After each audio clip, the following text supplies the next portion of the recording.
de toi, mon cœur a faim de toi, mon ami.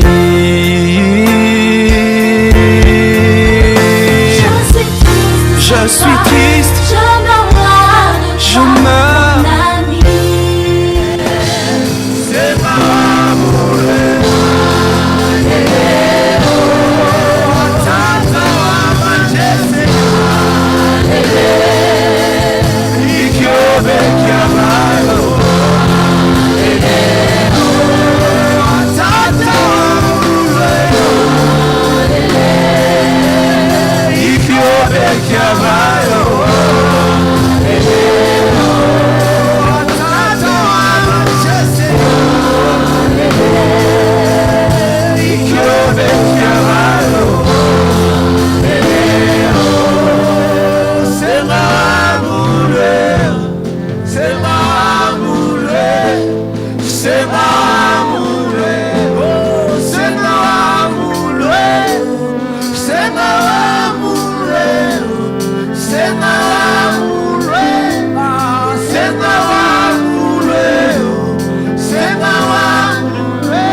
Merci Seigneur Jésus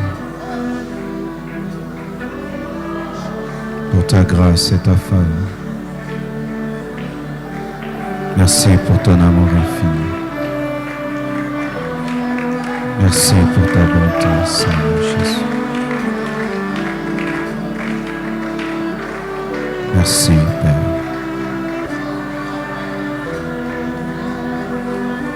pour ta présence, pour ta faveur, pour tes bontés.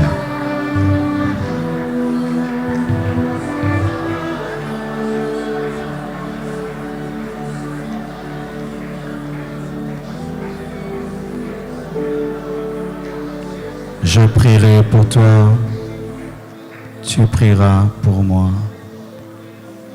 Ensemble, nous verrons la gloire du Dieu vivant. Nous sommes un corps, nous ne sommes pas un membre, nous sommes une famille, nous sommes une équipe, nous sommes une armée.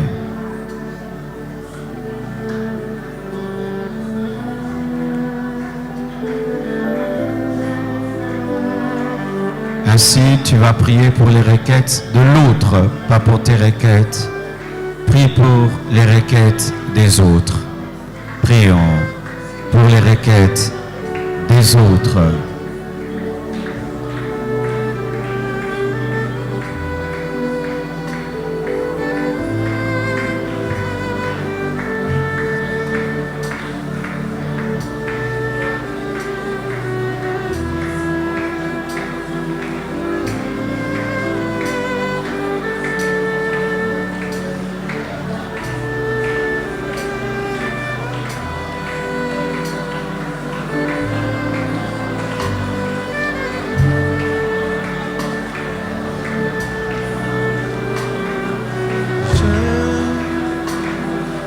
Je prierai pour toi, tu prieras pour moi. Ensemble nous verrons la gloire du Dieu vivant. Je prierai pour toi, tu prieras pour moi. Ensemble nous verrons la gloire du Dieu vivant. Je prierai pour toi, tu prieras pour moi. Ensemble nous verrons la gloire du Dieu vivant. Je prierai pour toi, tu prieras pour moi. Ensemble nous verrons la gloire du Dieu vivant. Je prierai pour toi, tu prieras pour moi. Ensemble nous verrons la gloire du Dieu vivant. Je prierai pour toi. Tu prieras pour moi. Ensemble nous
Réalise toujours que la nouvelle naissance te donne une famille. La nouvelle naissance te donne des frères et des sœurs, des pères et des mères. La nouvelle naissance te fait entrer dans une armée dans laquelle tu n'es pas seul. La nouvelle naissance te fait entrer dans un corps fait de plusieurs autres membres pour t'aider. La nouvelle naissance fait que tu puisses appartenir à une équipe. Fait que tu puisses avoir des frères et sœurs qui peuvent te soutenir dans les moments de faiblesse.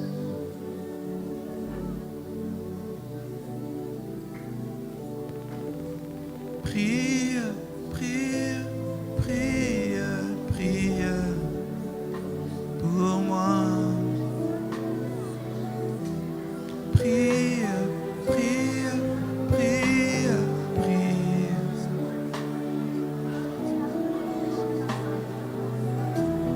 Prie, prie, prie, prie.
Père, nous te présentons les 10 requêtes de chacun de nous, comme une famille, comme une équipe et comme une armée.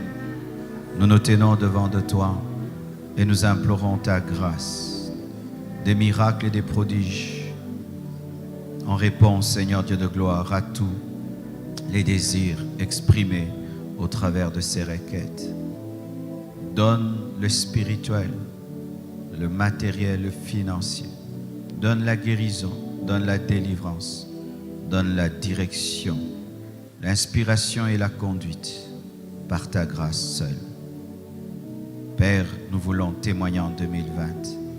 Nous voulons palper ton plan, ce que tu as prévu, ce qui a fait que tu nous gardes vivants, car plusieurs sont 2 mètres sous terre, mais nous sommes là parce qu'il y a un plan. Nous voulons vivre le plan 2020. Au nom de Jésus, bénis cet enseignement et bénis les cœurs. Donne l'entendement. Accorde, Seigneur, la capacité de pratiquer, de comprendre, de communiquer au Saint-Esprit. Au nom de Jésus-Christ, je bannis de ce lieu tout ce qui est démoniaque, occulte, sorcellérique. Au nom de Jésus, je lie les démons, je paralyse les agents de ténèbres. Au nom de Jésus-Christ. Amen. Nous acclamons le Seigneur. Gloire à Dieu, gloire à Dieu. Je vous salue au nom de Jésus-Christ. Saluez votre voisin ainsi que votre voisine de ma part. Nous allons continuer les enseignements débutés hier sur comment vaincre le péché. Hier, j'ai parlé sur il faut réfléchir sur les conséquences et se dire après cela, qu'est-ce que j'aurai? Après cela, qu'est-ce qui m'arrivera? Toujours peser le pour et le contre. Aujourd'hui, comme deuxième stratégie pour vaincre le péché, nous allons parler sur il faut se confier à une oreille attentive et discrète. Peux-tu le dire à ton voisin de gauche et de droite? Amen. Nous sommes debout afin de lire la parole du Seigneur dans Jacques 5, verset 16. Confessez donc vos péchés les uns aux autres et priez les uns pour les autres afin que vous soyez guéris. La prière fervente du juste a une grande efficacité. Luc 10, verset 1. Après cela, le Seigneur désigna encore 70 autres disciples et il les envoya 2 à 2 devant lui dans toutes les villes et dans tous les lieux où lui-même devait aller. Ecclésiaste 4, versets 9 à 12.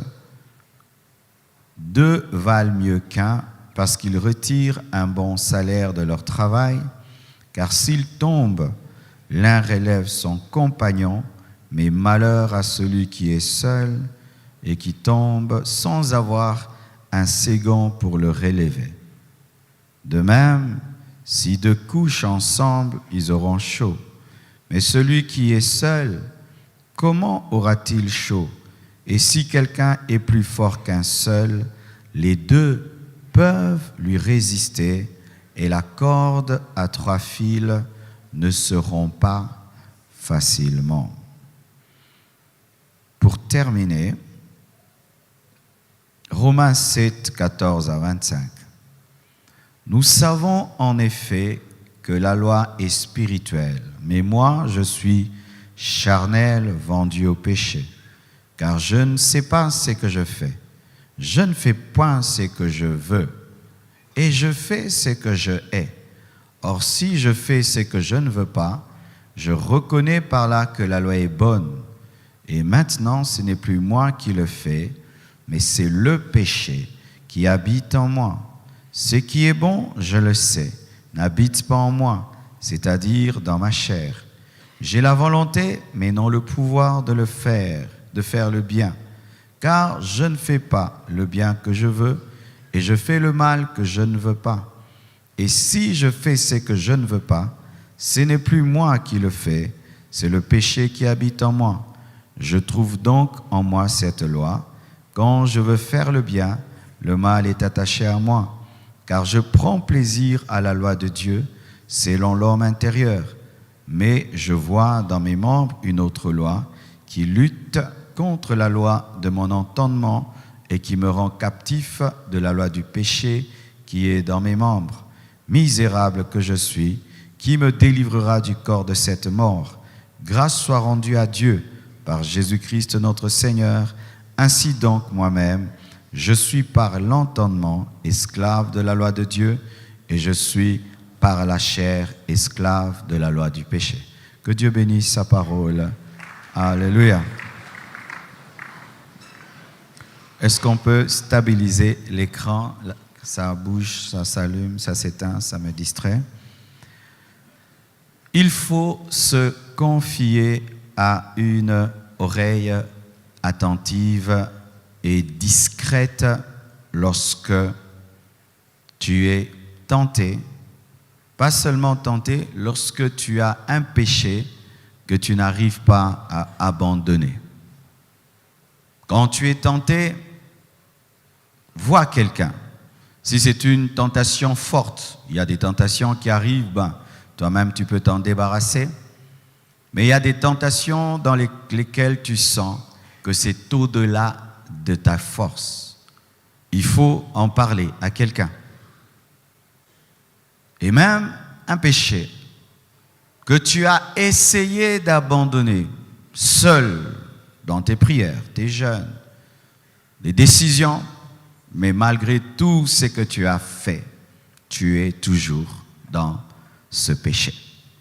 Pour ces deux cas, mes frères, il faut chercher quelqu'un. Ainsi déjà, tu peux te rendre compte que le fait de ne pas fonctionner en corps, en équipe, en armée, fait que le diable nous dominera.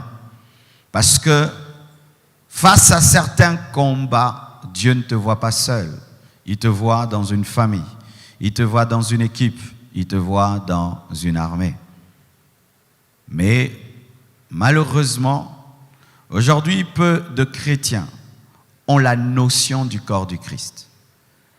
Nous sommes chrétiens comme des étudiants. D'ailleurs, les étudiants s'entraident comme des gens dans le bus. Tu entres dans le bus et tu as ta destination.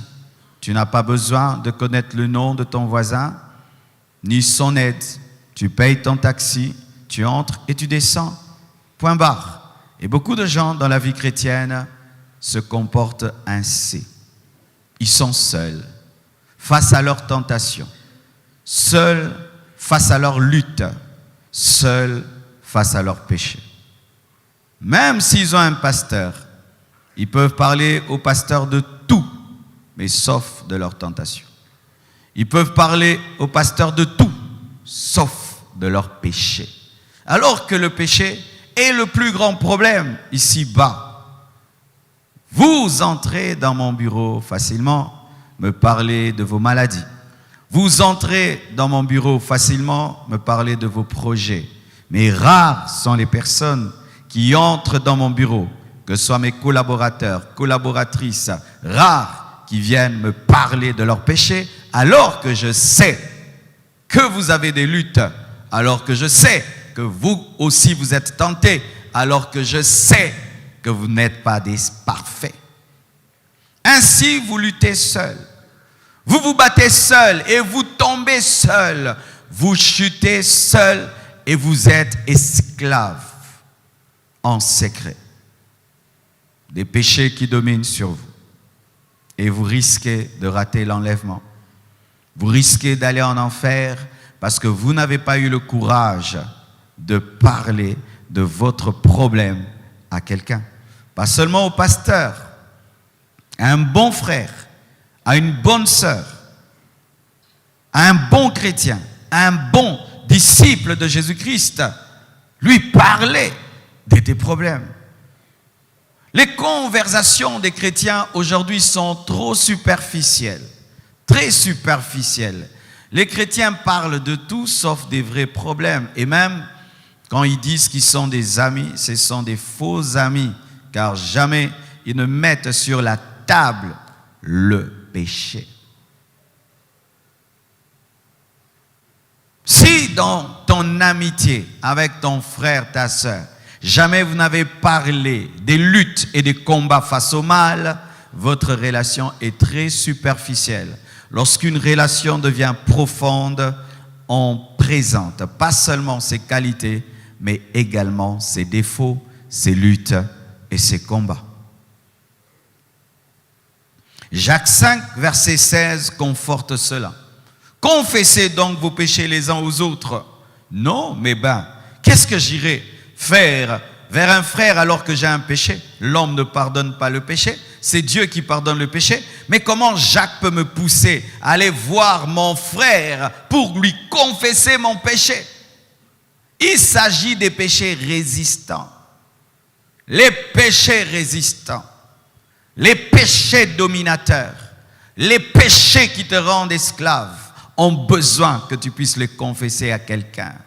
Ce n'est pas pour que tu obtiennes le pardon, parce que c'est Dieu qui te pardonne, mais pour que tu arrives à le vaincre, car certains péchés sont comme les microbes qui ne supportent pas d'être exposés à l'air libre. Tu prends le microbe du sida, tu l'exposes à l'air libre, il meurt. Malgré sa virulence, sa force, si tu prends le microbe du sida, tu le mets seulement dans l'air, il meurt. C'est un microbe qui a besoin d'être dans un liquide. Quand tu le sors d'un liquide, il meurt, quelle que soit sa force. Pareil aussi, ce péché que tu trouves fort, ce péché qui t'a dominé des années, il suffit seulement que tu le confesses à quelqu'un et tu vas voir, toute sa force sera anéantie, car le péché aime le secret. Le secret. Le secret. Le péché vit dans le secret, comme le sida vit dans le liquide. Le péché aime le secret. Les hommes qui n'ont pas de vie secrète dominent facilement le péché. Les hommes qui exposent facilement leur lutte et leur combat ne demeurent pas dans le péché. Mais les personnes secrètes peuvent entretenir pendant des années et des années des faiblesses et des péchés et peuvent même mourir dans ces péchés parce qu'elles vivent dans le secret. Confessez vos péchés les uns aux autres et priez les uns pour les autres. Comment je vais prier pour toi alors que tu ne révèles pas ton péché? Certains, vous êtes conscients que votre vie ne marche pas, c'est à cause du péché. Mais quand vous rencontrez les autres, vous dites les démons me dérangent, ma famille me dérange. Mais toi-même, tu sais aussi que tu as des péchés, des choses que tu fais. Mais ça, tu ne vas pas en parler. Tu vas parler de tout sauf de l'essentiel. Et comme tu n'as pas confessé le péché, on va chasser les démons, on va demander la bénédiction, on va lier, délier, alors que le problème, c'est toi. C'est toi. Et on va bombarder le diable, bombarder les sorciers, mais toi on va pas te bombarder, on va pas te parler durement, on va pas te donner la sagesse, on va pas te donner des conseils qui vont t'aider à en sortir. Confessez donc vos péchés les uns aux autres et priez les uns pour les autres afin que vous soyez guéris, car certaines personnes dans l'église primitive tombaient malades à cause du péché, et il fallait que d'abord le péché soit confessé pour que la guérison vienne. Et la Bible dit, la prière fervente du juste a une grande efficacité. La prière fervente du juste a une grande efficacité. Il ne faut pas confesser à n'importe qui, il faut confesser à un juste. Ne commets jamais l'erreur dans ta vie de confesser ton péché à un pécheur. Ne commets jamais l'erreur dans ta vie de confesser ton péché à quelqu'un qui a la même faiblesse. Ne commets jamais l'erreur dans ta vie de confesser ton péché à quelqu'un d'indiscret, car le juste domine le péché et le juste vit dans l'amour, et l'amour nous amène à cacher les autres.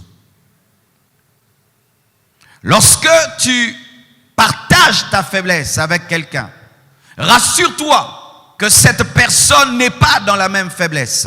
Elle va te donner des mauvais conseils, elle va prier pour toi et elle va te communiquer une dose de plus. C'est ainsi que certains, après une prière, pêchent davantage parce que tu es allé vers la mauvaise personne, vers quelqu'un qui est déjà infecté par le même problème. C'est pourquoi, si quelqu'un vient te voir et te parler d'un péché, et lui suppose que tu as dominé le péché, mais toi tu sais que tu ne l'as pas dominé, frère, ne lui impose pas les mains. Amen. Hein? Ne lui impose pas les mains. Ne lui impose pas les mains.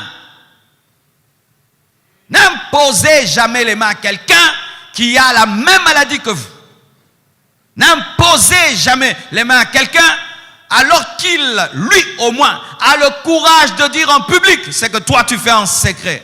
Même si tu es un encadreur, même si tu es un serviteur de Dieu, aie l'humilité de ne pas prier par imposition des mains. Sinon, tu vas le contaminer et lui aussi va te contaminer. Et le diable aime de telles rencontres. C'est pourquoi, mes frères et sœurs, vous devez arrêter ces choses de vous promener dans toutes les églises. Lorsque vous vous promenez dans toutes les églises et tu vois une affiche ici, une affiche là, et tu vas, on t'impose les mains, c'est vrai, l'homme la prêche bien, il prophétise bien. Est-ce que tu connais son caractère? Tu connais la qualité de sa vie? Des fidèles sans église, des fidèles qui ont 20 pasteurs, qui ont 50 prophètes, se faisant imposer les mains partout, de sorte que tu ne sais pas où tu as été infecté. Veillez à ne pas vous confier à n'importe qui. Ça doit être un modèle dans ce domaine. Ça doit être quelqu'un qui a vaincu, car il aura des conseils à te donner et il aura une vie à te transmettre. Il aura un conseil à te donner, il aura des stratégies à te donner et il aura une vie à te transmettre, car je crois que la vie se communique par imposition des mains. Mais la mort aussi. Car on imposait les mains à un animal et il recevait tous les péchés d'Israël. Et c'est lui qui recevait le châtiment. L'imposition des mains donne la vie et donne aussi la mort. Mais cette personne peut vaincre le péché. Elle peut dominer le péché, mais elle a un problème d'indiscrétion. Tu lui exposes ta vie et lui va le dire partout. Beaucoup de gens sont rentrés dans le péché à cause de cela. Il met son orgueil de côté, sa vie intime de côté. Et parce que tu es un frère, une sœur, il dit je vais le dire mes péchés. Et quelqu'un te dit, et toi du coup tu prends le téléphone, tu vas le dire, tu le racontes, et la personne finit par être au courant et elle est totalement découragée et elle décide de ne jamais plus se confier. Et là, le diable profite de cette solitude pour la détruire. Mes frères, si déjà un jour quelqu'un s'est confié à toi et toi tu l'as répandu dans le monde entier, tu as commis un grave péché. Car cet homme n'était pas obligé de te le dire. Il est plus spirituel que toi, plus humble que toi. En toi, il a vu Dieu. C'est pourquoi il t'a dit. Et quelqu'un voit en toi Dieu et toi, tu vas le raconter partout. Mes frères et sœurs, à qui dis-tu tes péchés? Certains tombent même dans le piège lorsqu'ils ont des problèmes dans leur foyer. Un homme, il va se confier à une femme. Non, quand tu as des problèmes dans ton foyer, va voir un autre homme. Tu ne peux pas, pendant que tu as des problèmes dans ton foyer, aller te confier à une femme. Tu es une femme, tu as des problèmes dans ton foyer. Au lieu de voir une autre femme, toi tu vas voir un homme. Et certains vont voir même des hommes qui ne sont pas mariés. Moi, mon principe, même pour les parrains, le parrain est très souvent avec le filleul, garçon, et la marraine beaucoup avec la fille. Mais pas une marraine qui n'aime pas la fille et qui n'aime que le garçon, et un parrain qui ne supporte pas la présence du garçon, mais qui veut seulement être avec la fille. Non, ça c'est bizarre. C'est pourquoi vous qui choisissez les parrains, ne choisissez pas les parrains parce qu'ils sont riches. Ne choisissez pas les parrains parce qu'ils sont beaux et présentables sur une photo. Choisissez les parents qui sont réellement fidèles, soumis. Choisissez des parents qui sont réellement des modèles. Car si vous choisissez mal les parents, vous serez étonnés. C'est vous qui deviendrez les parrains de vos parrains. Oui, vous allez voir les parents, ils se chamaillent. Vous allez voir les parents, ils ont divorcé. Vous allez voir les parents, ils sont ceci. Amen. Hein? Faites très attention. Et même, je vois des jeunes couples qui se font parrainer par des jeunes couples. Qu'est-ce que vous faites? Vous cherchez des photos? Comment toi, tu as 2 ans dans le mariage, tu parraines les gens? Qu'est-ce que tu connais? Qu'est-ce que tu connais au mariage? Toi-même, le mariage t'étonne et tu veux parrainer les gens. Comment tu peux parrainer quelqu'un? Tu n'as que 4 ans de mariage. Tu parraines quoi? Tu parraines quoi? Tu parraines quoi? Toi-même, tu as des problèmes dans ton couple parce qu'à 4 ans de mariage, on a des problèmes dans les couples. 4 ans, ça secoue grave. Tout le monde. Et maintenant, toi, ça secoue, tu veux parrainer. Une secousse qui parraine. Et vous aussi, vous vous faites parrainer par des amis. Un pote à toi, il a presque ton âge et il a 2 ans de mariage, il est ton parrain. Il n'a aucune autorité sur ton couple. Est-ce qu'il peut te convoquer à 3 heures du matin, toi et ta femme, venez à la maison? Il a l'autorité, il n'a pas d'autorité et tu te fais parrainer par quelqu'un qui n'est même pas autoritaire sur ton couple. C'est comme ça que les couples divorcent. Parce que quand maintenant vous avez des problèmes, vous ne savez pas à qui aller. Pourquoi? Ton ami, c'est ton pote et les gens qui vous ont parrainé eux-mêmes ont des problèmes et vous entendez des divorces et des divorces. Pourquoi? Parce que les confidents sont malades. Arrêtez cette cupidité. Aujourd'hui, les jeunes mariés sont des cupides. Des cupides. Il faut voir comment ils dérangent les personnes riches. Parraine-moi. Ce n'est même pas pour des conseils, c'est pour l'argent. Pour que le parrain puisse apporter une contribution au mariage. Pour que le parrain puisse louer une voiture, puisse payer les chaussures. Et on t'appelle parrain alors qu'on t'a budgétisé. Cupidité, péché, chair. Et certains, ils aiment ça aussi. Il y a des gens qui aiment jouer aux donneurs, bailleurs des fonds des mariages. Et ils aiment battre le record de nombre de fidèles. Ah, moi j'en ai 100, hein, j'en ai 200. Moi j'ai clôturé d'ailleurs, je ne parraine personne. Parce que parrainer quelqu'un, c'est devenir son père. C'est lui donner du temps, être là chaque fois qu'il a des problèmes. Et moi j'ai compris que je n'ai pas le temps, je ne peux pas le faire. Je peux être un bon conseiller, mais je ne peux pas parrainer quelqu'un. Rien qu'être dans une fête, une dot, m'asseoir pendant 5 heures du temps, c'est une perte de temps. Aller à un mariage civil, 2 heures du temps, perte du temps. Aller dans une fête, mariage religieux, jusqu'à 1 heure du matin, la mort. La mort. Même le Saint-Esprit va me gifler. Il va me dire, tu fais quoi ici? Tu dois prier pour prêcher dimanche. Tu es parrain samedi jusqu'à 2 heures du matin. Ce n'est pas mon lot. Amen. Donc, retenez ceci. Ne vous confiez pas à n'importe qui. Et si, par mégarde, tu te confies à quelqu'un, et qu'est-ce qu'il fait? Il minimise ton péché. Tu lui dis, j'ai tel péché. Il te dit, oh, mais c'est rien. Moi d'ailleurs, je tombe dedans chaque mois. Chaque mois, et j'ai l'onction. N'est-ce pas que tu as vu l'onction hier, non? Quand j'ai prêché, il y avait l'onction. Tu as vu, il y a des miracles. Hein, c'est rien. Toi, tu te culpabilises trop avec vos prédications de la compassion, là. Et tu dis, oh, c'est vrai. Oui, regarde, c'est la grâce, la faveur divine. Dieu est un Dieu d'amour et de bonté. 7 fois le juste tombe, 7 fois il se relèvera, mon frère. Je chasse l'esprit de culpabilité au nom de Jésus. Je chasse tout esprit de condamnation dans mon frère. Sois rempli du Saint-Esprit.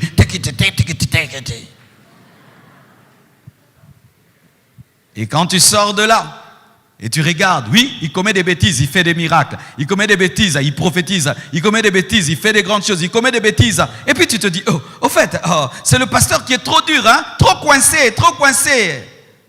Tu commences à pécher et tu meurs dedans. Et tu finis en enfer et tu rencontres ton prophète là-bas. Le miracle n'est pas le signe que tu as Dieu.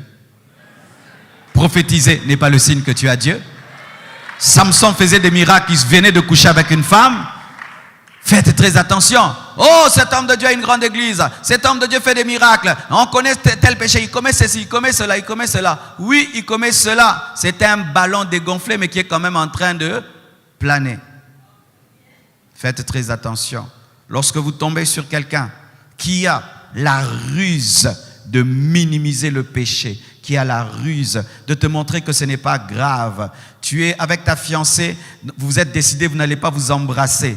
Et un jour, tu embrasses ta fiancée. Vous commencez tout le temps à vous embrasser. Et puis, tu vas partager à quelqu'un. Mais non, on s'embrasse. Il dit, oh frère, lisons Cantique des Cantiques. Et puis, il appelle même sa fiancée. Chérie, dis-lui un peu. Oh, c'est pas grave. Les blonds. Est-ce que la Bible est blanche? Faites très attention. Faites très attention. Surtout aux serviteurs de Dieu rétrogrades. Faites très attention. Surtout aux ouvriers de Dieu rétrogrades. Faites très attention aux personnes qui ont servi Dieu hier, qui ne le servent plus. Et ce sont des personnes très dangereuses parce que Satan les utilise, mais parmi les chrétiens. Ces personnes qui abandonnent Dieu, mais qui demeurent à l'église. Vous les connaissez? Des fois même, tu te poses la question, tu le vois venir à l'église, mais tu vois, c'est un païen, mais avec la Bible dans la bouche. Païen, mais parlant du Saint-Esprit. Et quiconque s'approche de lui, il détruit, il infecte, il rabaisse les standards de la parole. Faites attention à de telles personnes. D'ailleurs, il faut les accuser. Amen. Nous devons les connaître et les suspendre et même mettre leurs photos sur les écrans. Wanted. Je sais ce que je dis. Je sais ce que je dis. Des gens qui ont perdu leur ferveur, perdu leur zèle, mais gardant une apparence de serviteurs de Dieu, mais approchant des personnes innocentes pour les détruire, diluant la parole, diluant les principes de Dieu. Et tu vois, quand ça vient de quelqu'un de haut, tu vois comment ça a de l'autorité sur toi. C'est pourquoi ne donnez pas vos oreilles à n'importe qui. Ecclésiaste 4, versets 9 à 12 dit « Deux valent mieux qu'un, parce qu'ils retirent un bon salaire de leur travail. Car s'ils tombent, l'un relève son compagnon, mais malheur à celui qui est seul et qui tombe, sans avoir un second pour le relever. As-tu quelqu'un pour te relever? As-tu quelqu'un pour te ramener? » Souvent, nous n'aimons pas de telles personnes. Des personnes qui te disent, ce n'est pas bien. Arrête. Les gens disent, arrête de t'occuper de ma vie. Ne t'occupe plus de ma vie. Laisse-moi tranquille. Non, on ne chasse pas une sentinelle. Dieu m'a établi, je garderai ta vie. Tu ne peux pas me chasser. Dans la vie chrétienne, il n'y a pas de vie privée. Vous savez ça? Dès que tu deviens chrétien, tu n'as plus de vie privée. Est-ce que la main gauche peut avoir une vie privée par rapport à la main droite? Est-ce que l'oreille droite peut avoir une vie privée par rapport à l'oreille gauche? Quand des fois ça te gratte au niveau de l'oreille gauche, c'est ton doigt du cou qui va directement pour gratter. Mais l'oreille ne dit pas, hé, doigt, arrête de me gratter. Je ne te gratterai pas si tu quittes le corps.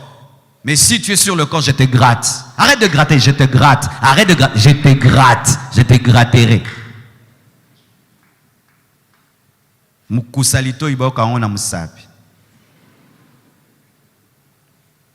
Mes frères et sœurs, avez-vous quelqu'un pour vous relever? Beaucoup de gens tombent parce qu'ils n'ont personne dans leur vie. Beaucoup de gens tombent parce que nous ne prenons pas le temps de cultiver des vraies relations. Beaucoup de chrétiens ont des relations superficielles. Certains même ici dans l'église, tu ne connais le nom de personne. Si tu décides aujourd'hui de quitter l'église, personne ne saura. Tu disparaîtras, même pendant 10 ans.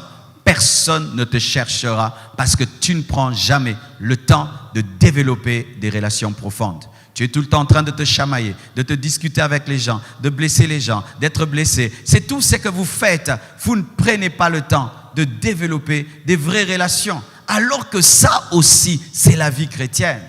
La vie chrétienne, ce n'est pas venir à l'église, c'est s'asseoir, écouter, le pasteur prêche, vous dites amen, vous donnez l'offrande, la dîme, nous chantons, nous dansons, vous partez. Non, vous devez développer des amitiés, des relations, au point où vous arrivez au point où quelqu'un tombe. Même moi, je ne suis pas au courant. Tu le trouves même dans le péché. Tu lui dis, frère, pourquoi tu fais ça? Tu l'amènes à la repentance, il se relève, il devient un homme fort et tu ne le dis à personne. Alléluia. Est-ce que vous en avez ici? Comment dans une église de 8000 personnes, tu n'as même pas un ami? Tu as un problème de caractère. C'est toi le problème. Tu sais ça? C'est toi. Comment 8000 personnes sont ici? Mais tu n'as même pas une seule relation réelle. Hein? Alors réelle, je ne parle pas de papoter après le culte. Hein? Tu es bien habillé, hein? Tu es bien habillé, hein? Ça te va. Non, pas ça. Ça, c'est un club. Est-ce que vous en avez? Sachez que sur le chemin de la sanctification, Dieu établit un homme dans ta vie. Il établit quelqu'un pour te relever. Nathan était là dans la vie de David pour redresser David. Est-ce que tu as ton Nathan? Est-ce que tu as ton Nathan? Est-ce que tu as quelqu'un qui peut te corriger? Quelqu'un qui peut te redresser et te dire que tu as pris une mauvaise décision, que tu es sur un mauvais chemin, que tu t'entêtes dans le mal? Est-ce que tu en as? Est-ce que tu en as? Mes frères et sœurs, les hommes seuls meurent seuls. Quelqu'un vit seul à la maison. Il boude tout le quartier. Il ne cause avec personne. Et un jour, il tombe malade dans sa chambre. Il mourra dans sa chambre. Personne ne va l'amener à l'hôpital. Mais si c'est un homme qui pouvait même faire de la place à une seule personne dans sa vie, en cas de maladie, c'est lui qui te transportera et qui t'amènera à l'hôpital. Avez-vous de telles personnes? Et écoutez ceci, mes frères et sœurs. Lorsque tu n'as personne, parce qu'il arrive des fois, tu as toute la bonne volonté d'avoir quelqu'un dans ta vie à qui tu diras tout, mais tu es entouré des personnes dominées par le péché et des personnes indiscrètes. Autour de toi, il n'y a que des indiscrets. Et tu vois comment ils sont indiscrets. Et autour de toi, il n'y a que des pécheurs. Tu vois eux-mêmes, ils sont dans ces péchés-là. Toi-même, tu veux leur dire, mais tu sens qu'ils ont déjà le péché que toi tu as. Comment faire? Sachez qu'en premier, il faut se confier à Dieu. Il faut le dire à Dieu. Vous savez, mes frères, il est facile de parler à Dieu de ses problèmes financiers. Il est facile de parler à Dieu de ses problèmes matériels. Il est facile de parler à Dieu de ses besoins. Mais rares sont les personnes qui parlent à Dieu de leurs vrais péchés. Dans Romains 7, Paul donne l'image spirituelle d'un homme qui a le désir de vivre dans la sainteté, mais malgré son désir, il est lié par le péché. Et on montre un homme qui est sincère devant Dieu, qui s'étale devant Dieu, qui s'expose devant Dieu, tel qu'il est. T'es-tu déjà exposé devant Dieu, tel que tu es? Tel que tu es. Où tu te donnes ton vrai nom. Qui es-tu? Jacob est mon nom. Voleur est mon nom. T'es-tu déjà présenté à Dieu tel que tu es? Où tu mets de côté tes besoins, tes projets, et tu dis, Seigneur, j'ai tel péché. Seigneur, j'ai tel péché. Seigneur, je suis dominé par tel péché. Seigneur, aujourd'hui, si tu reviens avec ce péché, je ne suis pas sûr d'être enlevé. Seigneur, je ne fais que confesser ce péché, mais je retombe toujours. Seigneur, je n'ai même pas la volonté d'abandonner ce péché. Oui, mes frères, car des fois, les gens disent, Seigneur, aide-moi. Si Dieu m'aide, je vais abandonner tel péché. Ce sont des paroles remplies d'humilité. Mais des fois, ce sont des paroles remplies de manque de volonté. Vous voyez, quelqu'un fume la cigarette. Et tu dis, abandonne la cigarette. Il va dire, je n'ai pas la force d'abandonner.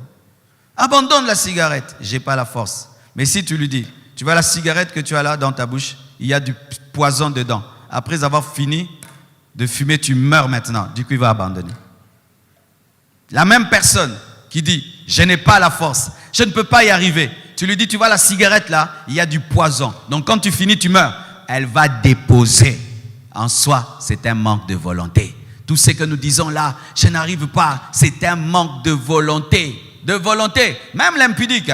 Tu dis, j'arrive pas. Tu dis, ok, tu vois la fille avec qui tu vas sortir. Après là, tu auras le sida. Je te dis, tu ne vas pas le faire. Vrai ou faux? Même l'impudique le plus grand ne va pas le faire. Donc c'est un problème de volonté. D'où vient maintenant la volonté de ne pas le faire quand on te dit qu'il y a la mort? Mais il y avait toujours la mort. J'arrive pas à arrêter de voler. Comment je vais nourrir ma femme, nourrir ma famille? Je dois voler pour vivre. Regarde ces enfants, regarde ma famille. Comment je vais faire? Je dois voler. Si on te dit, le jour où seulement tu voles, ta main gonfle, tu ne voleras pas. C'est question de volonté.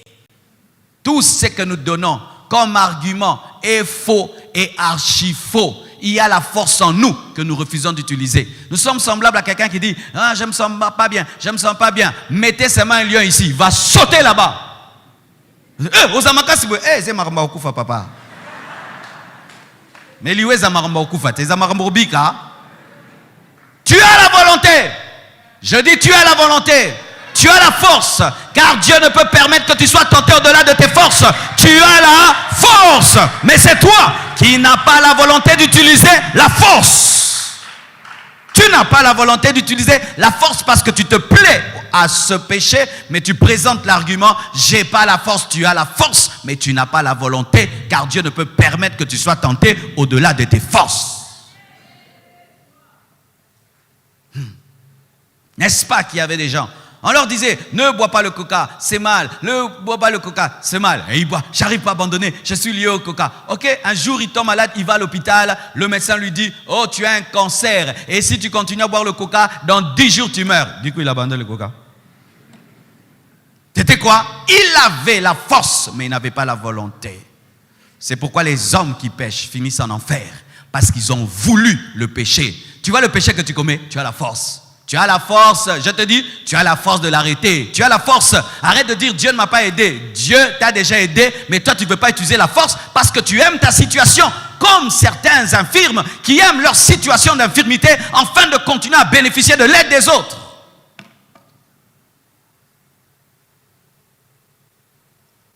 Soyez sincères devant Dieu et dites à Dieu qui vous êtes.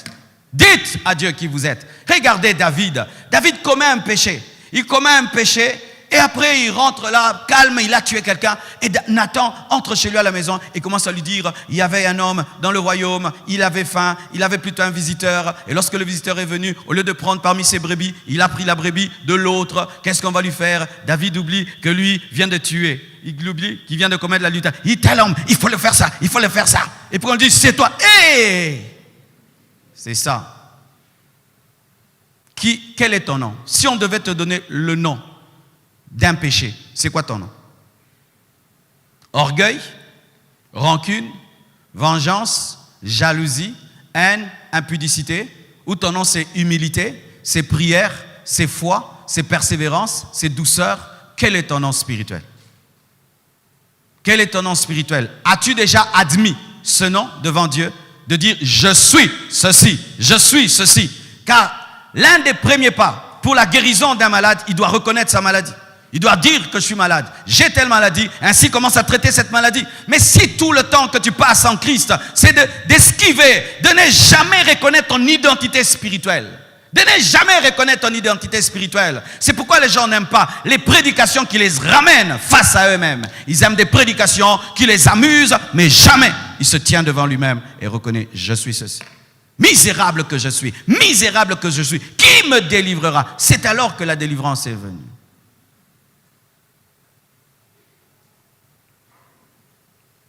Mes frères et sœurs, le diable aime le secret.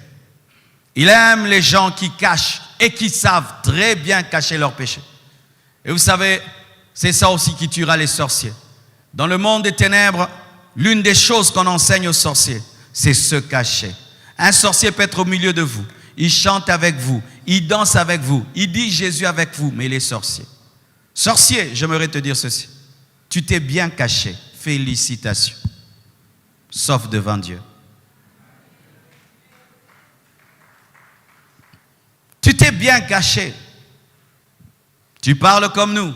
Tu chantes comme nous. Tu danses comme nous. Certains même t'appellent frère, t'appellent sœur. Mais toi, tu es dans le monde des ténèbres. Toi, tu détruis les gens. Tu détruis la vie des autres. Et tu te plais on ne t'a pas vu. Mes frères, vous qui êtes dans la sorcellerie, vous qui êtes dans l'occultisme, vous qui êtes dans le monde de ténèbres, sachez qu'en Dieu, tout est lumière. Dieu vous voit. Dieu vous voit. Et ne dis pas, je suis arrivé à me cacher. Non, on ne se cache jamais devant Dieu. Dieu sait que tu es sorcier. Dieu sait que tu détruis la vie des autres. Dieu sait qui tu es vraiment. Et alors, arrête de te juger sur base de la connaissance des hommes qui peuvent connaître ou pas, mais juge-toi devant Dieu. Car la Bible dit que les enchanteurs n'hériteront point le royaume des cieux. Mais celui qui pratique l'enchantement le fait dans le secret. Mais Dieu peut le juger parce que Dieu le voit. Dieu le voit. Dieu le voit. Dieu voit le sorcier quand il quitte son corps et qu'il va se promener et il détruit la vie des autres et puis il entre dans son corps. Dieu voit le sorcier lorsqu'il arrive à la porte de l'église et il laisse sa sorcellerie à la porte et il entre ici. Dieu voit quand tu as laissé ta sorcellerie à la porte de l'église. Dieu te voit, Dieu t'a vu. Mais le diable fait croire aux hommes qui peuvent cacher, porter des masques de sainteté, des masques de pureté, des masques d'amour, des masques. Cela ressemble à l'histoire d'Akab. Akab va à la guerre et il se déguise, il se cache. Il ne va pas à la guerre avec les habits du roi. Mais quelqu'un tire et cette flèche va toucher le défaut de la cuirasse. Et il commence à saigner sur le char. Vous voyez, il était tellement hypocrite. Il ne va pas comme Akab, on ne sait pas que c'est Akab. Et il a une flèche, mais il ne peut pas crier.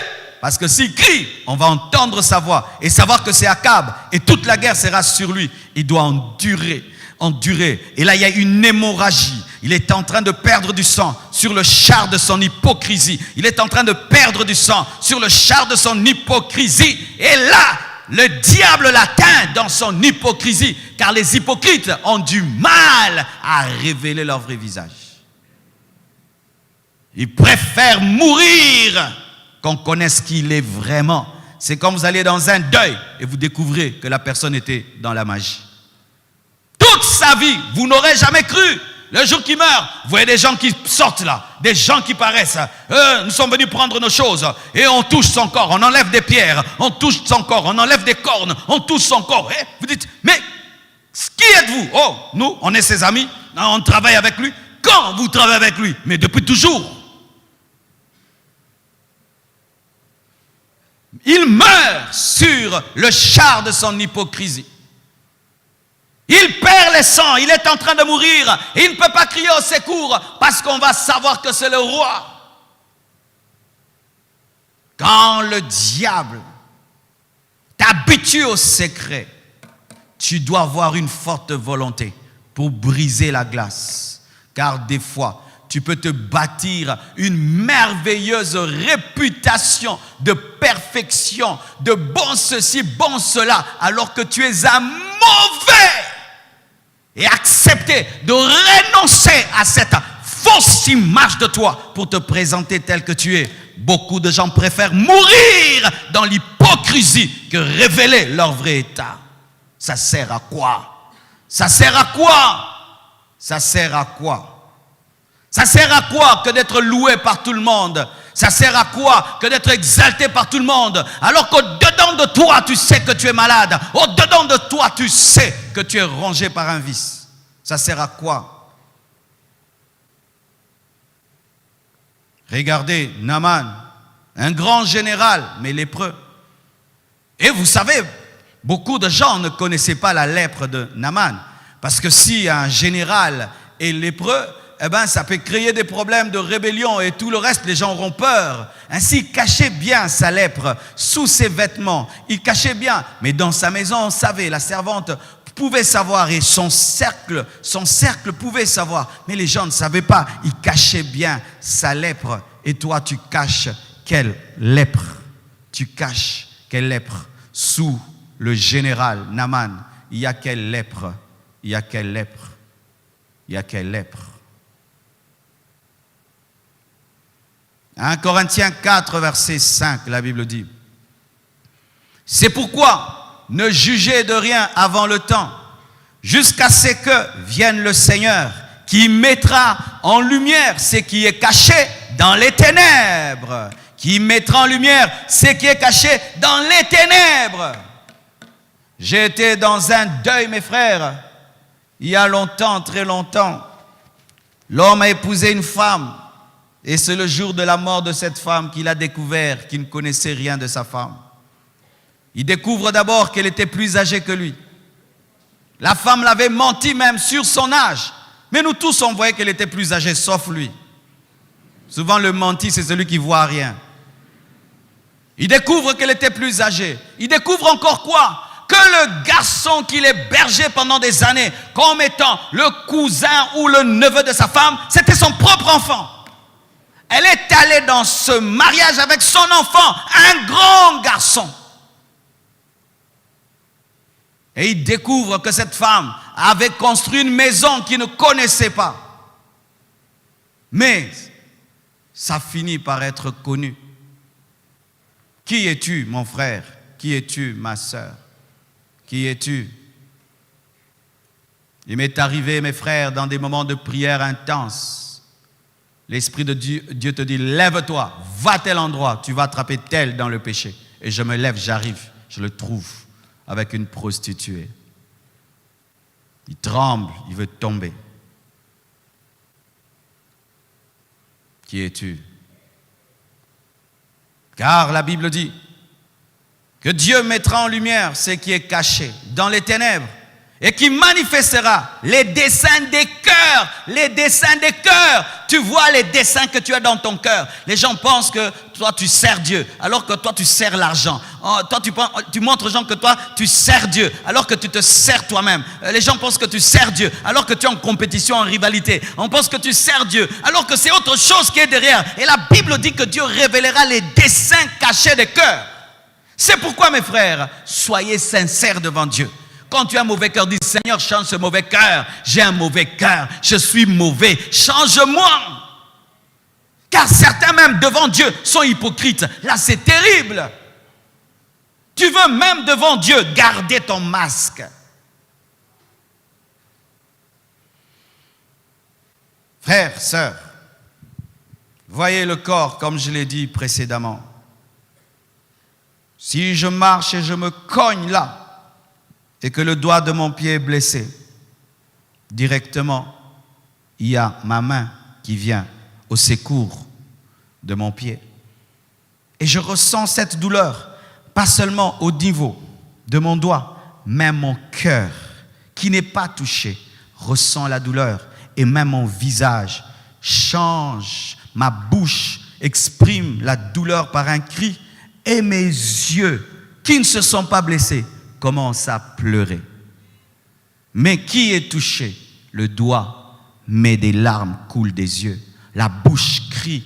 Le doigt court au secours pour toucher l'endroit blessé. Le cœur a mal. Le cerveau communique à tout le corps par les nerfs la douleur du doigt.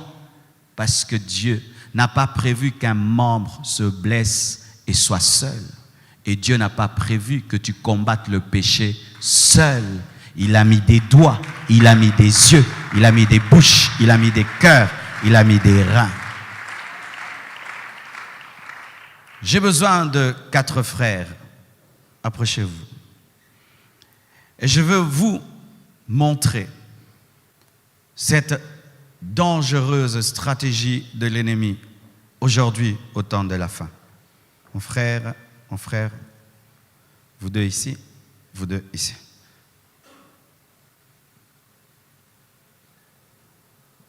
Face à l'autre, face à l'autre. Voici ce qui arrive. C'est un frère et c'est un frère. C'est un péché et l'autre c'est un péché. Ils luttent avec un péché. L'autre également lutte avec un péché.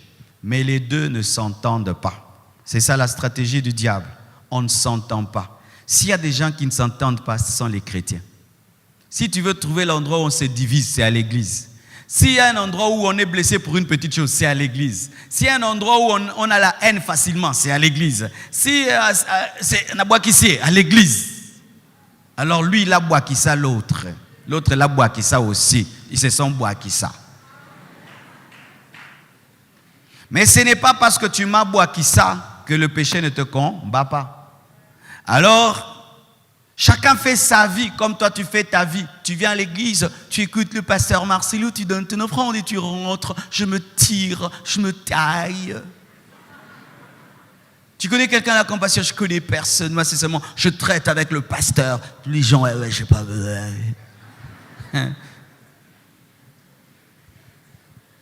Alors que le frère là connaît chez vous. Moi, je ne connais pas chez toi.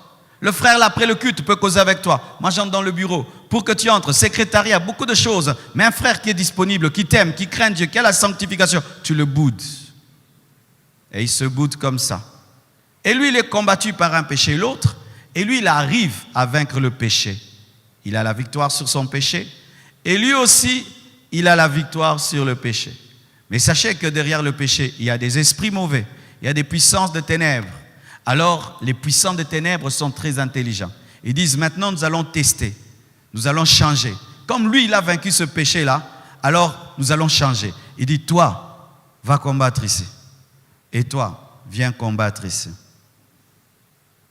Lui, il a déjà l'expérience par rapport à ce... Ah, regarde par ici. Par rapport à ce péché-là. Et lui, il a de l'expérience par rapport à ce péché-ci. Mais les deux ne causent pas. Ainsi, ils ne peuvent pas changer l'expertise. Ils ne peuvent pas échanger. Ils ne peuvent collaborer. Pour dire, hey, attention, moi, ça avait commencé comme ça, mais j'ai jeûné, j'ai lu la Bible, j'ai vaincu. Comme ils ne parlent pas, ils sont à zéro. Et ils vont encore lutter, commencer à lutter. Le ci commence à lutter. Alors que l'autre a déjà vaincu. Celui que tu boudes, peut-être que là où toi tu luttes, il a vaincu il y a 20 ans. Il y a des gens, par exemple, ici, ils luttent pour ne plus insulter. Moi, dès ma conversion, j'ai arrêté d'insulter. Donc, c'est un péché vraiment inexistant, insulter quelqu'un. Même si ma bouche décide d'insulter, elle ne peut pas insulter. Tu vois comment tu es étonné, hein? Parce que toi, c'est tout ce que tu sais faire, insulter. Moutou, talalikos, talayekouya. Toi, tu en lances partout, tout le temps. Et tu entends quelqu'un qui te dit que lui, il n'insulte pas. Ça dit, ah, wa mangungu. Eh! Kofinga, otika. Tu vois, toi qui es vaincu par la bière, quand tu vois une bouteille de bière, tu trembles. Il y a quelqu'un, quand il voit la bière, il ne voit rien. C'est rien du tout. C'est comme de l'eau. Il peut... Tu vois, tu es vaincu par la cigarette. Il y a quelqu'un qui a vaincu la cigarette. Tu es vaincu par beaucoup de choses. Mais il y a quelqu'un dans cette église qui a déjà vaincu le même péché. Mais ton problème, vous ne vous entendez pas. Si je lui dis, il va se moquer de moi. Si je lui dis, il va se moquer de moi. Alors qu'est-ce qui se passe? Ce péché arrive à le vaincre. Et le péché arrive à le vaincre. Maintenant, comme ils sont vaincus, ils peuvent causer. C'est ça. Vous devenez des amis dans la bassesse. Boni, to bambana, hein? Yo pengwaka, n'a pas 10 ans. Yo pengwaka, n'a pas 7 ans. Ah, vraiment, hein? On dit ça, l'humilité en retard. L'humilité tardive. C'est quand il abandonne Dieu. Un jour, vous vous retrouvez dans une boîte de nuit ivre, vous deux. Frère, mais toi tu étais à la chorale, non? Et toi aussi. Frère, tu as commis boye, pensa. Biso basala nzambakala.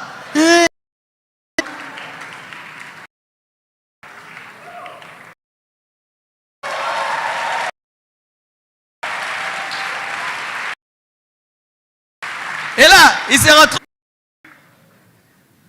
humble. Pourquoi? Avait faisait des compétitions. Qui a le plus grand ministère, qui chante plus que l'autre, qui fait plus alto, qui fait plus ténor, qui est plus beau dans son uniforme que l'autre. La bretelle de qui est plus que la bretelle de l'autre. Le nœud de qui est plus nœud que l'autre nœud. Souba. Maintenant, comme il se retrouve là-bas, et les ivrognes, il cause, mais en retard. Et les péchés là, l'a dominé. Et puis ils peuvent causer. Il dit, c'était quoi qui t'avait fait tomber? Ah, moi, tu sais, ce qui m'a fait tomber, c'était la rancune. Quelqu'un m'avait blessé à l'église. j'ai décidé, j'irai plus jamais à l'église. Ce protocolaire-là, j'irai plus. Si je le vois à la porte, j'entre pas. Et j'ai commencé comme ça. J'ai fait une semaine sans venir à l'église, 2 semaines, 1 mois, 2 mois, 3 mois. Le zèle m'a quitté, l'amour m'a quitté, mes péchés sont revenus. Et lui aussi va dire, oh, rien que ça. Moi aussi, un protocolaire, un jour m'avait blessé. Tu avais fait quoi? J'ai dit non, c'est le diable qui était à la porte. Ce n'était pas le protocolaire. Alors j'ai dit, je vais combattre le diable qui est derrière. Et je ne veux pas rater le culte pour un homme, parce que moi je ne suis pas venu pour un homme, je suis venu d'abord pour Jésus, et je suis venu lui dire, oh, mais c'est facile, il fallait me le dire. Mais Obando Boudenga c'est rien. Est-ce que tu es en train de causer? Et puis l'autre lui dit, mais toi, qu'est-ce qui t'a fait tomber? Ah, moi, j'aimais beaucoup l'argent. J'aimais beaucoup l'argent. J'étais tellement cupide, j'aimais tellement l'argent, qu'un jour, j'ai volé de l'argent et je me suis retrouvé en prison. Et en prison là, j'ai abandonné la foi. C'est vrai. Mais tu sais que moi, j'ai vaincu de telles tentations. Pourquoi? J'ai eu la révélation que Dieu voit toujours. Et où que je sois, même s'il n'y a personne, Dieu me voit. Ils pouvaient être des amis, s'entraider, se fortifier, et ils pouvaient se tenir debout ensemble, et ces 2 péchés vaincus. Agenouillez-vous. C'est ça la vérité. Si vous êtes unis, les péchés vont fléchir. Mais si chacun de vous joue perso, moi-même, vous allez échouer. Regardez ces équipes où chaque joueur va être le meilleur buteur. Ces équipes perdent. Mais regardez ces équipes où on dit, nous tous, quand on a le ballon, on donne à Messi. On a le ballon, on donne à Messi. On a le ballon, on donne à Messi. Messi devient, c'est vrai, le ballon d'or, mais l'équipe aussi devient la plus grande équipe. Ton problème, tu es seul. Et le péché qui te ronge, il te ronge bêtement. Il y a quelqu'un qui l'a déjà vaincu il y a très très longtemps. Il suffit qu'il te parle 3 fois seulement. Il t'impose les mains, c'est fini. Pourquoi? Il a la vie par rapport à ce péché. C'est ce qui tue l'église du Congo. Même nous les serviteurs de Dieu. Un pasteur, venir voir un autre pasteur pour lui dire, pasteur, j'ai telle faiblesse. Ça n'existe plus. J'ai entendu un pasteur dire, vaut mieux mourir que me confier. Je préfère mourir que me confier. Pourquoi? Satan habille la jalousie, la rivalité, la compétition, l'indiscrétion des personnes qui répandent partout des choses secrètes.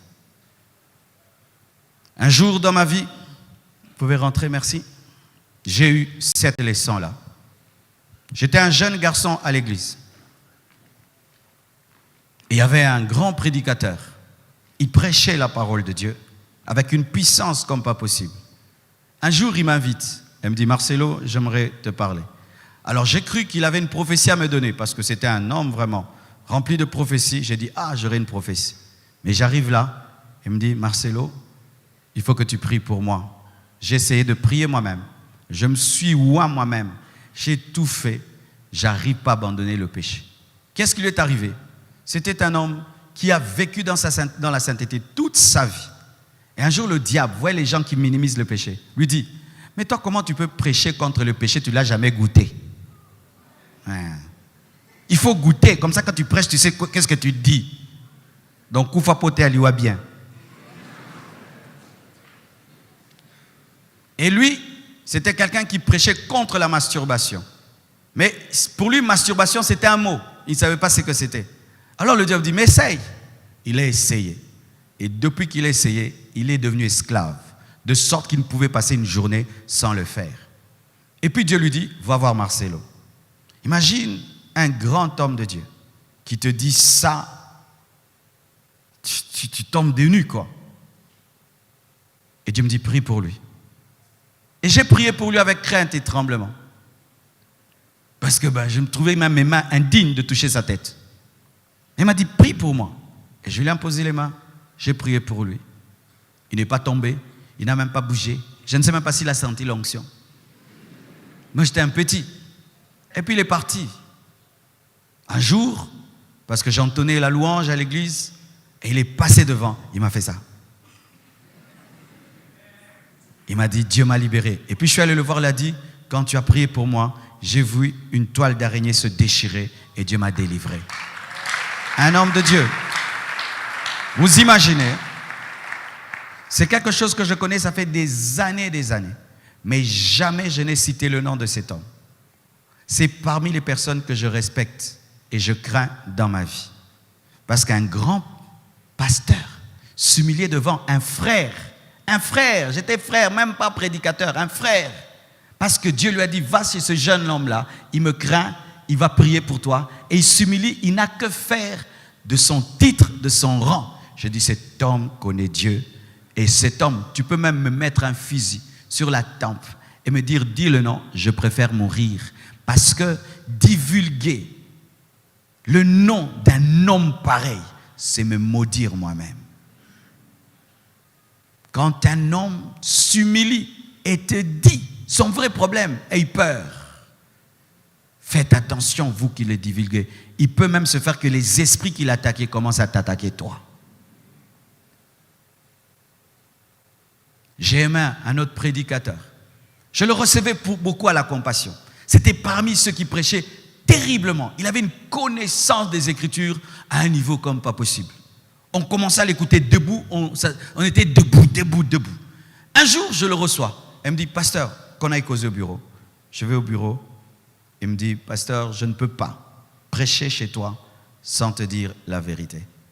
J'ai des problèmes avec mon épouse. Je suis tombé dans l'adultère. Voici. Je n'ai pas besoin de ta chair, j'ai besoin de ta prière. Respect à un tel homme. Pourquoi? Il pouvait encore prêcher grave. Parce que quand tu as la connaissance, Quand tu as l'habitude de te mouvoir dans l'onction, même dans le péché, ça peut se manifester. Mais il a refusé d'avoir un masque. Il a voulu la réalité. Tu veux vaincre le péché? Ne sois pas hypocrite. Tu veux vaincre le péché? Confie-toi à quelqu'un, mais pas n'importe qui. Un juste, qui est discret. Et quand il n'y a personne, confie-toi à Dieu, mais présente-toi tel que tu es. C'est alors que Jésus-Christ t'aidera. Que Dieu vous bénisse abondamment.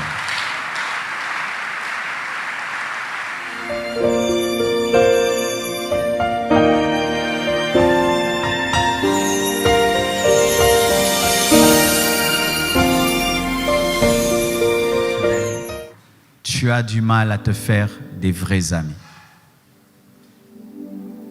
Approchez, je vais prier pour vous. Tu n'as pas d'amis. J'aimerais prier pour les gens qui n'ont aucun ami. Tu n'as personne à qui tu peux parler d'une faiblesse. Cette personne n'existe pas.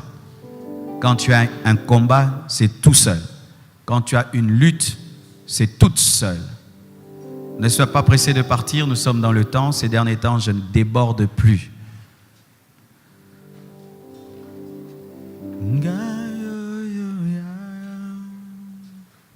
Approchez.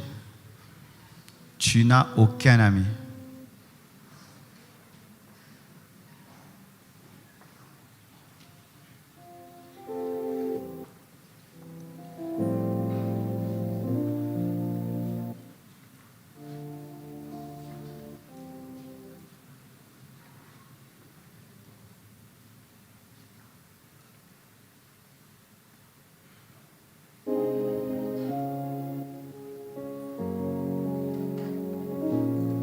C'est important. 2 valent mieux qu'un. Jésus a envoyé ses disciples 2 à 2. Ce n'était pas un hasard, c'était une stratégie. Si l'un tombe, l'autre le relève. Quand Dieu t'a envoyé sur cette terre, il ne t'a pas envoyé seul. Il t'a envoyé avec plusieurs autres personnes qui doivent te servir de béquille dans les moments de faiblesse.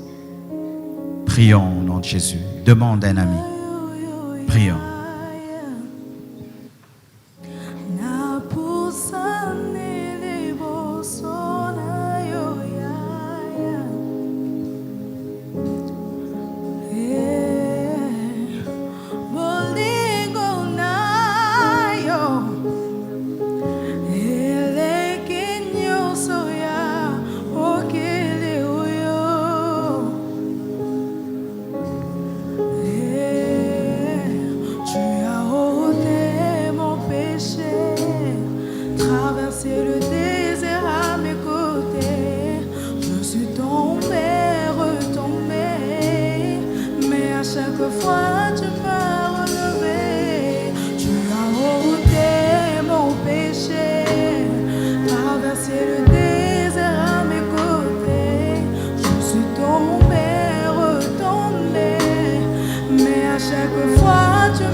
aussi que chacun de nous parle à Dieu du péché qui domine sa vie. Que tout le monde prie. Prions au nom de Jésus.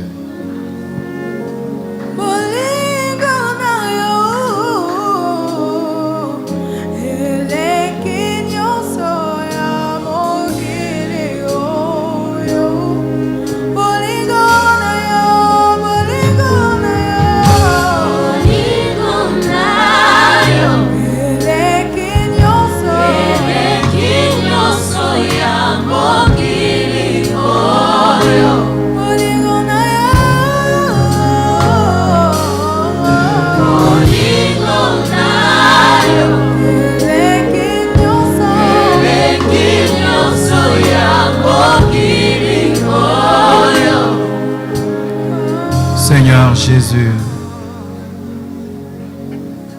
donne des amis. Donne des amis à mes bien-aimés. Même un seul, Seigneur, donne. Délivre-nous de tout caractère qui chasse les amis. L'orgueil, le perfectionnisme, la timidité, la déloyauté, la médisance, la jalousie, tout ce qui chasse les relations que tu nous donnes. Donne-nous le discernement dans le choix de nos amis.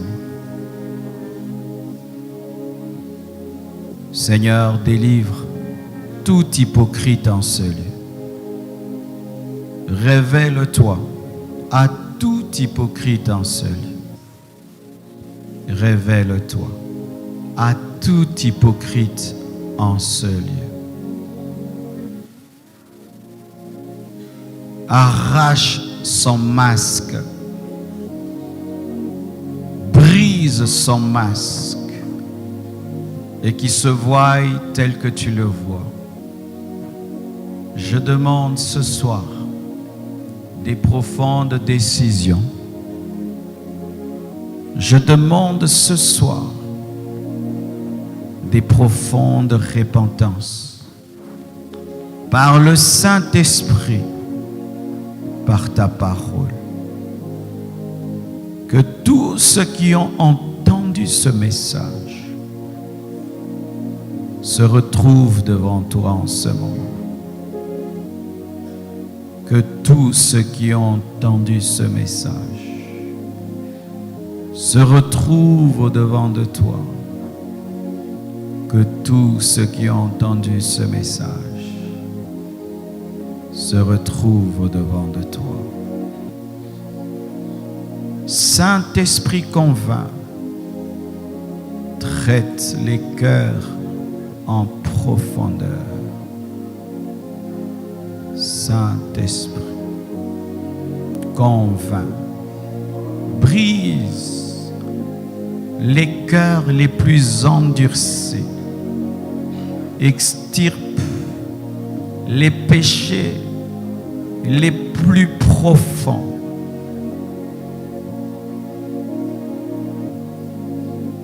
Saint-Esprit, Saint-Esprit, Saint-Esprit, je demande un travail en profondeur, un travail de sanctification, de délivrance, de repentance, un travail en profondeur. Tous ceux qui refusent de se voir tels que tu les vois, soient contraints par ton esprit d'avoir cette révélation. Merci de m'exaucer. Au nom de Jésus-Christ. Amen. Que Dieu vous bénisse abondamment.